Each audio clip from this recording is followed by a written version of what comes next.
দরুদ পড়ার উত্তম অবস্থা। মুফতি মানসুরুল হক সাহেব দামাত বারকাতুহু হযরতুল্লাহ বলেন, আমাদের মধ্যে অনেক ভুল জিনিসের প্রচলন আছে। যেমন প্রসিদ্ধ আছে কোরআনের আয়াত ৬,৬৬৬টি, অথচ সহি হল ৬,২৩৬টি। কোরবানির ঈদে যে হুজুর পশু জবেহ করেন তাকে গরুর মাথা দিয়ে দেন। লোকেরা বলে মোল্লাকে কল্লা দাও, অথচ এটা করার দ্বারা কুরবানি সহি হবে না। মুর্দাকে কবরে চিৎ করে শোয়ানো হয়, অথচ সম্পূর্ণ ডান দিকে কেবলামুখী করে কাত করে শোয়ানো উচিত। আজানের সময় আল্লাহ উচ্চারণে এক আলিফ মদের জায়গায় 4 অথবা 5 আলিফ তথা 8 অথবা 10 আলিফ টানা হয়।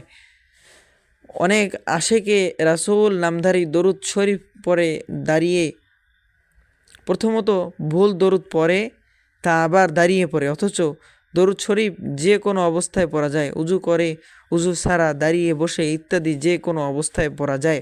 তবে নামাজে যেহেতু বসে দরুদ পড়ার কথা বলা হয়েছে, তাই সর্বোত্তম হলো বসে দরুদ শরীফ পড়া।